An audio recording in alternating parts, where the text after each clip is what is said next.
Because of pure evil, there's a 75-year-old man who was a father, a grandfather, a Vietnam War Army veteran who was killed. This man is absolutely evil. That's Pasco County Sheriff's deputies talking about Justin Pennell.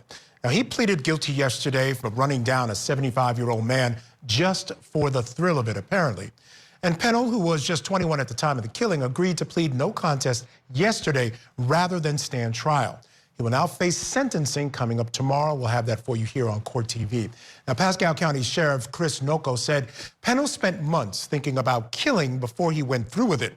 Then on January 9th, 2020, investigators say he chased down a 75-year-old pedestrian with his car and then hit and killed him.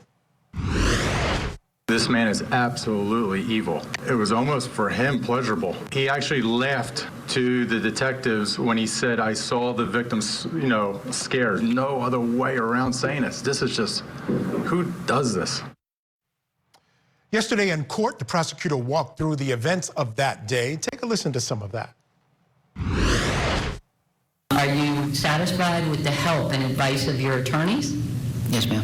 And you understand if you are not a United States citizen, this will cause deportation?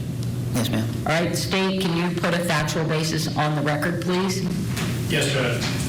On January 9th of 2020, at approximately 2:40 in the afternoon at Barrapico Road, just east of Old Dixie Highway, this defendant was driving a red or maroon PT Cruiser and passed by the victim, Michael Pratt, and observed him walking and decided that he was going to strike and kill him, as he had been considering killing somebody for a period of time and wanted to feel what it was like. So he passed him, waited till there was no other vehicles, turned around, came back, and struck and killed Michael Pratt with his vehicle. His vehicle then became disabled in some capacity, at which time he decided to call 911, where he informed the 911 operator that he had just killed somebody and that he had done so intentionally. The defendant later freely and voluntarily spoke with Detective Kugel and Detective Gutierrez at the Pasco County Sheriff's Office and admitted to them that he had struck and killed Michael Pratt on purpose, that he had considered that he wanted to kill somebody for quite some time. He considered striking a bicyclist, was concerned about the damage that might cause to his vehicle, so he elected instead to seek out somebody on foot to strike with his vehicle. Then he saw Mr. Pratt walking and then turned his vehicle around to make sure there were no witnesses, came back and struck Mr. Pratt and killed him. All right, let's bring in a special guest now to discuss this case, death investigator and forensic criminologist, Dr. Laura Pettler. Doctor, thank you so much for joining me this evening. Truly appreciate it. Thank you for having me. All right, we're all struggling to understand here. You heard the sheriff's deputies, they're calling it pure evil. Okay, I get that. I think there's a lot more here, a lot more depth and nuance. But if you can, explain to us, they're calling it a thrill kill. I think that's too flippant, but at the end of the day, that's kind of what it is. Explain to us what this phenomena is. So, we've talked about many times that murder is most often conflict resolution, no matter when you're looking at the statistics or you're looking at the news every night. In this case, it doesn't appear that there's any conflict between the victim and the offender now who's pleading guilty. And in this case, we have to take a different perspective to look at the other aspects that might have influenced his behavior.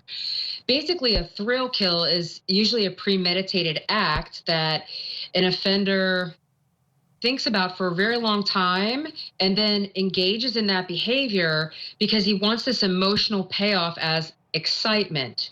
So in this case, we saw there were clips that the defendant had admitted to investigators that he thought about this for a very long time. He considered other ways of killing people, and he wasn't sure that he was going to get the result of death, which is clearly what he needs to feel that gratification or that satisfaction.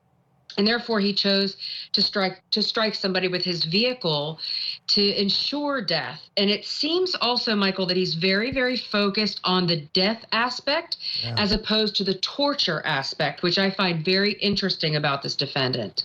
Exactly. You know, it was really the death that fascinated him. So that leads me to my next question. You know, we're seeing more and more of these types of things where young people are alienated from society. There may be some other issues, some autism issues, maybe some mental health, depression in this case as well was mentioned. PTSD was mentioned, not sure where he got that from. But how common is this these days? Is this something we're seeing more and more of now, or has this been around for a long time? We're just understanding it better now. I think that with social media and how the media is today, we see a lot more of it than maybe we did before. But there's nothing telling us that everyday sadism, for example, and that's just one way of explaining this, where sadism, a lot of times people think of always is connected with sexual behavior. But in this case, it's not. Sadism can be simply an explanation to talk about how this defendant derived pleasure from inflicting pain on somebody else. And so even though, of course, that doesn't have any kind of sexual connotation, sadism can be in our everyday lives, and we can run into people all the time that enjoy inflicting pain on other people. So I do think that it's prevalent in society. I don't think it's any different than any other period of time. And I think that we do see probably more of it because it's more in our faces, like in front of us on our phones, in the media, on social media.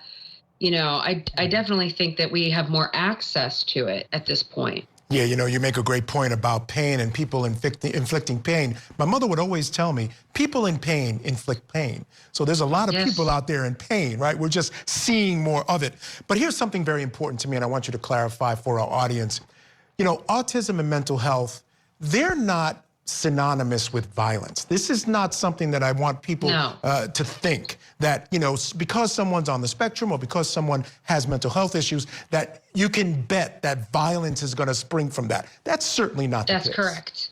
That's correct. And statistically, when you look at the number of mental health issues, or just for example, depression, you know, the United States might have anywhere from 16 million to 20 million episodes of depression or major depressive episodes or people diagnosed. You know, the statistics from the CDC clarify that specifically. But if we had that many instances of depression, and you looked at that entire sample of people, it would be a smaller group of that sample that were actually violent towards somebody else. And that's just looking at one aspect of mental health. Obviously, there's many, many aspects of mental health. And in this case, personality disorders, or maybe they're looking at autism, or maybe they're looking at depression. But regardless, mental health is often associated with self-pain, you know, pain that they inflict on themselves rather than what's being done to other people by them. So yes, we definitely don't want to align violence with autism or mental health. Yeah, thank you for that, Doctor. I truly appreciate it. I guess my final question for you is, as we said, this is around, it has been around, it's just more out in the open now. Do you have any sense at all as to what we can do to sort of help young men in a position like Pettler before they get to this situation? Sounds like he wasn't being responsible by not taking his medication, so certainly that's one. But to just feel the way he said he was feeling, what can we do? You know, I think that the way that we socialize males in our society is possibly part of the reason why some male people in our society don't feel comfortable expressing emotions appropriately or expressing them at all, where they rather keep them inside because they're taught that maybe it's not like manly or it's not masculine to express emotion. So then when somebody experiences the emotions that he was feeling and it was being stimulated and excited by death and dead people, there has to be some type of recourse for that, an intervention for that, where we can reach out to those people in society and definitely try to help them before any kind of thought turns into a behavior, and especially a violent behavior towards self or others. You know, doctor, you make a great point, and you know, I'm no doctor, but when I look at it and I say, you know, a lot of these young men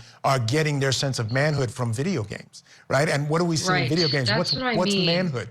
You know, it's about killing and revenge and all That's these different right. things. You know, that's exactly that's right. their teacher, right? Yeah, that's exactly what I completely agree with you. Yeah. And that's the model, right? And so it's just like, are we socializing our men in our society to grow up in a violent culture? And the answer in some respects is maybe. Yeah, absolutely. And certainly in some instances, that is the case.